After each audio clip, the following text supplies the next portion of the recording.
नमस्कार भक्तों, आप सभी का स्वागत है हमारे चैनल भक्ति सागर में। आज हम नवरात्रि के 10वें दिन के विशेष पर्व विजयदशमी की पूजा विधि और माता दुर्गा की विदाई पर बात करेंगे।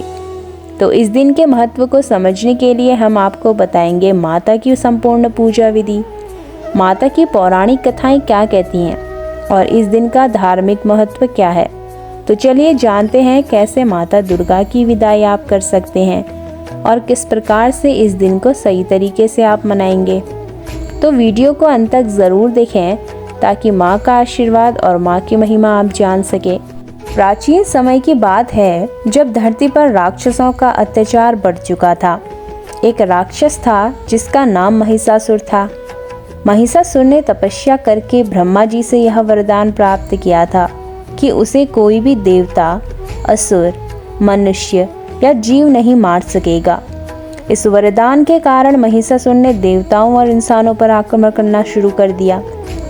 महिषासुर ने अपने राक्षसों के साथ स्वर्ग पर आक्रमण किया और देवताओं को पराजित कर दिया। देवता स्वर्ग से भागकर महर्षियों और ब्राह्मणों के पास गए और उनसे सहायता की प्रार्थना करने लगे। उन्होंने कहा, हे महर्षि, हम देवताओं का कोई नहीं है। महिषासुर ने हमें पराजित कर लिया है, कृपया हमें सहायता दें। महर्षि ब्रह्मा, विष्णु और शिव के पास पहुँचे और उन्हें महिषासुर के अत्याचारों के बारे में बताया। तब त्रिदेव ब्रह्मा, विष्णु और शिव ने एक साथ माता दुर्गा का आवाहन किया। माता दुर्गा ने अपने दिव्य रूप में प्रकट होकर त्रिदेवों से पूछा कि वे क्या चाहते हैं। त्रिदेवों ने माता दुर्गा से कहा कि महिषासुर को नष्ट करने के लिए उनकी सहायता की आवश्यकता है। तो माता दुर्गा ने तुरंत ही अपनी शक्ति का प्रदर्शन किया। उनके शरीर से एक दिव्य राक्षस वध के लिए उत्पन्न हुआ और उन दिव्य शक्तियों को सभी देवताओं के आयुध और आशीर्वाद प्राप्त हुए। तब माता दुर्गा ने अपनी अत्यधिक शक्तियों का इस्तेमाल करते हुए महिषासुर के साथ युद्ध किया। महिषासुर ने अपनी शक्ति का पूरा उपयोग करते हुए माँ दुर्गा से लड़ाई की। वह कभी बैल के रूप में, कभी शेर के रूप में और कभी राक्षस के रूप में अपना रूप बदलता था। लेकिन माता दुर्गा ने अपनी पूरी शक्ति और साहस के साथ महिषासुर का मुकाबला किया। तो लंबे युद्ध के बाद माता दुर्गा ने महिषासुर का वध कर दिया और स्वर्ग को राक्षसों से मुक्त किया। तो माता दुर्गा की विजय के बाद देवताओं ने उन्हें स्वर्ग में बड़े धूमधाम से सम्मानित किया और उनके सम्मान में विजय उत्सव मनाया। यही कारण है कि नवरात्रि का पर्व मनाया जाता है, जिसमें हम माता दुर्गा की पूजा करते हैं और उनके विजय का उत्सव मनाते हैं।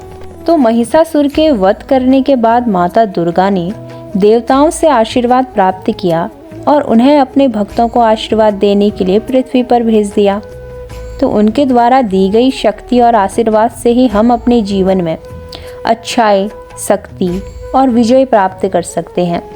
माता दुर्गा ने यह संदेश दिया कि सच्चाई और अच्छाई हमेशा बुराई पर विजय प्राप्त करती है। इसी उद्देश्य से हम नवरात्रि के 9 दिन माता की पूजा करते हैं ताकि हमारे जीवन में भी शक्ति और विजय का वास हो। तो जब भी संसार में बुराई बढ़ जाती है तब देवी माँ अपनी शक्ति से उसे समाप्त करती है। उनका आशीर्वाद प्राप्त करने से न केवल शारीरिक शक्ति मिलती है बल्कि मानसिक शांति और आत्मबल भी प्राप्त होता है। तो माँ दुर्गा के भक्तों पर कभी कोई संकट नहीं आता क्योंकि माँ की कृपा सदा उन पर बनी रहती है। तो इसी प्रकार एक समय में एक छोटे से गांव में एक परम भक्त रहता था जिसका नाम था विश्वनाथ। और वो बहुत ही साधारण और गरीब था, लेकिन उसका दिल बहुत ही पवित्र था। उसका जीवन भरी मेहनत और संघर्ष से भरा हुआ था, लेकिन उसकी जो आत्मा थी वो भगवान के प्रति सच्ची भक्ति का भाव रखता था। वह रोज सुबह उठता, माँ की पूजा करता और अपने दिन की शुरुआत माँ के चरणों में माथा टेक कर करता। विश्वनाथ की एक विशेष आदत थी, वह माँ दुर्गा को हर दिन एक नया फूल अर्पित करता था। वह किसी भी कीमत पर यह फूल माँ के चरणों में अर्पित करने के लिए जंगलों, पहाड़ों और दूर दराज के क्षेत्रों में यात्रा करता। तो उसकी यह भक्ति इतनी सच्ची और गहरी थी कि कोई भी कठिनाई उसे अपने लक्ष्य से हटा नहीं सकती थी। एक दिन गांव में एक भयंकर तूफान आया और गांव के लोग डर के मारे घरों में बंद हो गए। तो तूफान ने सब कुछ नष्ट कर दिया था, लेकिन विश्वनाथ का हौसला मजबूत था। उसने सोचा, अगर मैं माँ दुर्गा की भक्ति करता हूँ तो माँ मुझे और मेरे गांव को जरूर बचाएंगी। उसने अपनी आखिरी उम्मीद के साथ माँ दुर्गा के मंदिर की ओर यात्रा की। जब वह मंदिर पहुंचा तो उसने एक कच्चा फूल लिया और माँ के चरणों में अर्पित किया। तभी एक अद्भुत दृश्य हुआ। माँ दुर्गा ने अपने दिव्य रूप में प्रकट होकर विश्वनाथ को आशीर्वाद दिया और कहा, तूने जो आस्था और भक्ति से मुझे एक फूल अर्पित किया वह मुझसे कहीं अधिक कीमती है। तेरा विश्वास ही सबसे बड़ी शक्ति है। माँ के आशीर्वाद से तूफान रुक गया और गांव को कोई भी हानि नहीं हुई। तो सभी लोग हैरान रह गए और उन्होंने विश्वनाथ की भक्ति की सराहना की। वे सभी यह समझ गए कि माँ दुर्गा की भक्ति और उनके प्रति विश्वास से कोई भी संकट दूर हो सकता है। तो इससे हमें क्या सीख मिलती है कि सच्ची आस्था और भक्ति से माँ दुर्गा अपने भक्तों को आशीर्वाद देती हैं और उनकी सभी परेशानियों का समाधान करती है, चाहे किसी के पास संसाधन हो या न हो। माँ की भक्ति से सब कुछ संभव हो सकता है। बस माँ की भक्ति में शक्ति और विश्वास होना ज़रूरी है और यही शक्ति जीवन में सफलता और सुख का मार्ग खोलती है। या देवी सर्वभूतेषु दुर्गा रूपेण संस्थिता नमस्तस्यै नमस्तस्यै नमस्तस्यै नमो नमः। तो इस मंत्र का क्या अर्थ है? तो यह मंत्र देवी दुर्गा के सार्वभौमिक रूप की स्तुति करता है, जो सभी प्राणियों में सभी स्थानों पर शक्ति के रूप में स्थित है। इसमें माँ दुर्गा के शक्ति रूप की वंदना की जाती है और उनका आभार व्यक्त किया जाता है कि जो देवी सभी प्राणियों में दुर्गा के रूप में स्थित है, उन देवी को बार बार प्रणाम है। हम उन्हें प्रणाम करते हैं, हम उन्हें प्रणाम करते हैं, हम उन्हें प्रणाम करते हैं। आइए जानते हैं माँ दुर्गा की पूजा विधि और आवश्यक सामग्री के बारे में। आप माँ को क्या क्या अर्पित कर सकती हैं जिससे माँ प्रसन्न होंगी। सबसे पहले कुछ विशेष बातों का ध्यान रखना ज़रूरी है जिससे माँ नाराज़ न हो। तो देवी दुर्गा की मूर्ति को साफ करना और उसे पूजा स्थान पर रखना बेहद ज़रूरी है। स्थान को साफ और पवित्र रखें, गंगा जल से छिड़काव करें, दीपक जलाएं और देवी को फूल अर्पित करें। गाय के घी का दीपक जलाना शुभ माना जाता है। अब देवी दुर्गा का ध्यान लगाकर एक शुद्ध मन से ओम दुम दुर्गाय नमः मंत्र का जाप करें। इस मंत्र का जाप आप 108 बार करें। अब देवी को शहद, घी, कच्चा दूध और फल अर्पित करें। साथ ही कुछ बतासे या मिठाई भी देवी को अर्पित करें। पूजा के अंत में माता से आशीर्वाद प्राप्त करें और अपने घर परिवार की सुख समृद्धि के लिए प्रार्थना करें। तो नवरात्रि के आखिरी दिन माता की विदाई क्यों की जाती है? आखिर इसके पीछे की कथा क्या कहती है? चलिए जानते हैं।